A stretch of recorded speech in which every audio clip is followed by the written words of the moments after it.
Filipi 2:1. Jadi jika dalam Kristus ada dorongan, ada penghiburan kasih, ada persekutuan Roh Kudus, ada belas kasihan, ada kebaikan. 2. Sepikiran, mempunyai kasih yang sama, sepikiran, dan sepikiran. 3. Jangan melakukan apapun karena ambisi egois atau kesombongan, tetapi dengan rendah hati anggaplah orang lain lebih penting daripada diri Anda sendiri. 4. Lengkapi kegembiraan saya dengan memperhatikan tidak hanya kepentingan Anda sendiri tetapi juga kepentingan orang lain. 5. Hendaknya kamu menaruh pikiran dan pikiran yang terdapat juga dalam Kristus Yesus di dalam kamu.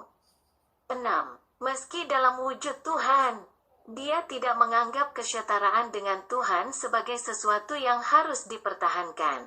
Judulnya Jalan Menuju Menjadi Satu. Yesus, yang menyelesaikan keselamatan, memanjatkan doa yang sungguh-sungguh untuk murid-muridnya.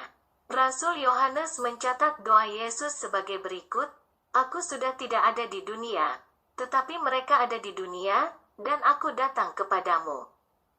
Bapa suci, peliharalah mereka melalui nama-Mu yang telah Engkau berikan kepadaku, sehingga mereka menjadi satu, sama seperti kita." Ini adalah doa agar para murid menjadi satu. Yesus memanjatkan doa ini karena Dia tahu bahwa konflik akan membawa kehancuran bagi diri sendiri. Yesus, yang menyelesaikan keselamatan, mengetahui pikiran mereka dan berkata kepada mereka, "Setiap kerajaan yang terpecah-pecah akan menjadi sunyi sepi, dan setiap kota atau rumah tangga yang terpecah-pecah tidak akan bertahan. Oleh karena itu, orang beriman harus belajar bagaimana menjadi satu. Kita harus bersatu untuk menang. 1. Kita harus menjadi satu dalam persekutuan orang-orang kudus. Kita harus menasihati dalam Kristus. Orang-orang kudus harus menjalani kehidupan seperti Kristus yang kudus. Namun, orang suci pun adalah manusia yang lemah dan terkadang bisa berbuat dosa. Dalam hal ini, akan sangat sulit bagi seorang Kristen untuk menasihati orang Kristen lainnya. Namun, kita harus memberikan nasihat di antara orang-orang beriman, meskipun ada risiko kesalahpahaman. Maka Paulus berkata, "Saudara-saudaraku, aku yakin bahwa kamu penuh dengan kebaikan, penuh dengan segala pengetahuan, dan sanggup saling menasihati." Tuhan bertanggung jawab penuh atas nasihat yang diberikan dalam Tuhan. Kita harus menjadi satu melalui kenyamanan cinta. Tuhan mengelilingi murid-muridnya dengan penghiburan penuh kasih ketika mereka putus asa. Ketika orang beriman berbagi suka dan duka bersama, mereka sepakat bahwa mereka adalah saudara dan satu sama lain. Sama seperti Tuhan memberikan kedamaian kepada murid-muridnya dengan menghibur mereka, kita juga harus saling menghibur. "Damai sejahtera kutinggalkan bagimu, damai sejahtera kuberikan kepadamu. Tidak seperti yang diberikan dunia, kuberikan kepadamu. Jangan biarkan hatimu gelisah dan jangan takut." Semoga Tuhan damai sejahtera memberikanmu kedamaian dalam segala hal. Dengan cara ini, Paulus berdoa untuk perdamaian bagi anggota gereja Tesalonika.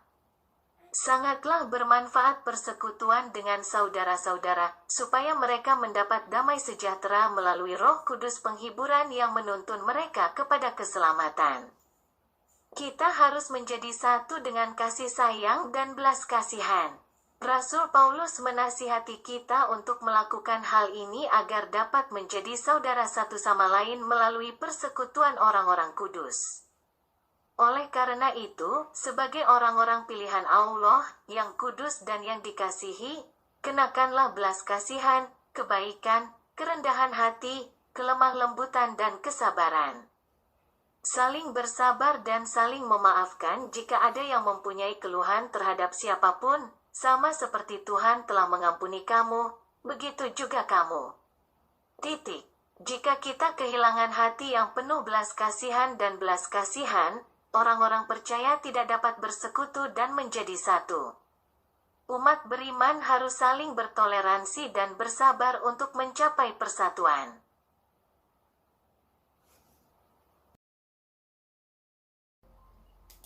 2. Kita harus menjadi satu ketika melakukan pekerjaan Tuhan. Hal ini tidak boleh dilakukan melalui perselisihan dan kesombongan.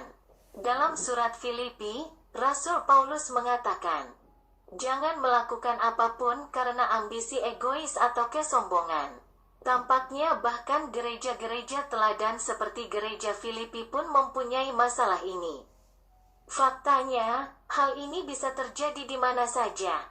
Tuhan merencanakan keselamatan, Yesus menyelesaikan keselamatan, dan Roh Kudus membimbing kita menuju keselamatan. Kami percaya pada Tuhan Tritunggal. Justru melalui perselisihan dan kesia-siaan inilah banyak luka dan rasa malu tercipta di dalam gereja ketika mereka melakukan pekerjaan Tuhan. Siapapun yang menerima Yesus, yang mati di kayu salib untuk dosa semua orang dan bangkit, adalah gereja. Kapel adalah tempat anak-anak Tuhan yang menerima Yesus berkumpul untuk beribadah. Ada dua jenis gereja. Gereja berkumpul dan gereja tersebar.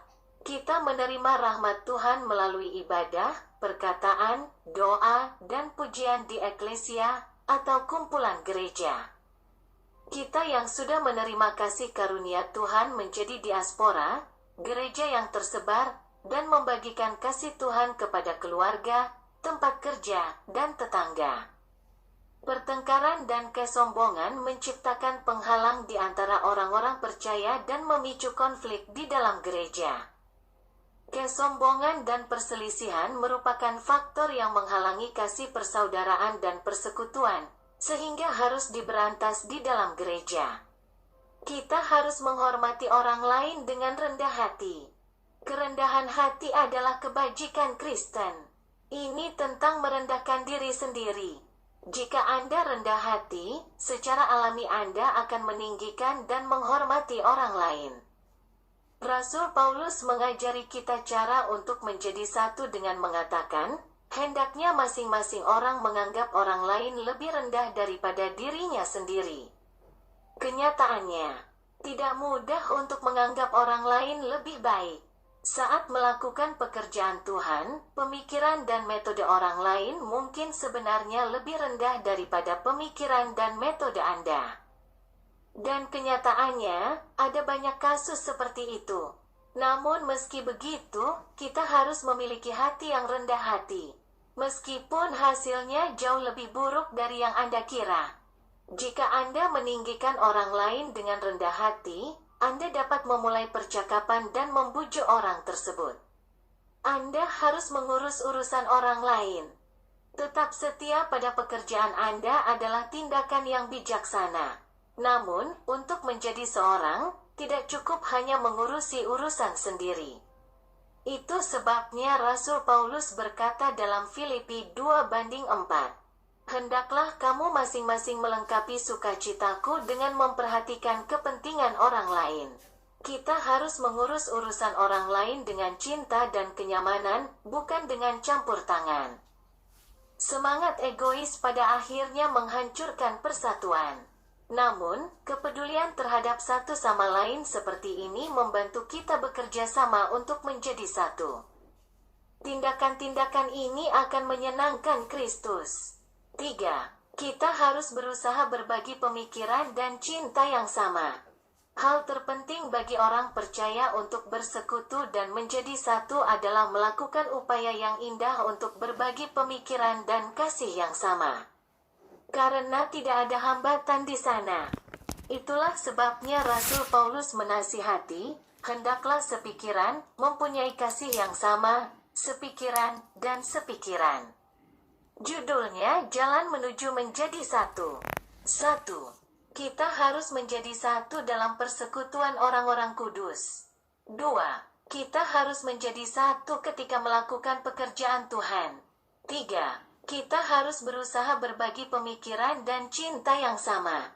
Tuhan yang Maha Kuasa, Bapa, saya percaya pada Tuhan yang merencanakan keselamatan, Yesus yang menyelesaikan keselamatan, dan Roh Kudus yang membimbing keselamatan Tritunggal. Cara untuk menjadi satu di dalam Tuhan adalah dengan menjadi satu melalui persekutuan orang-orang kudus. Biarkan kami menjadi satu saat kami melakukan pekerjaan Anda di dalam Tuhan. Marilah kita menjadi satu untuk berbagi pemikiran dan kasih yang sama di dalam Tuhan. Saya berdoa dalam nama Yesus. Amin.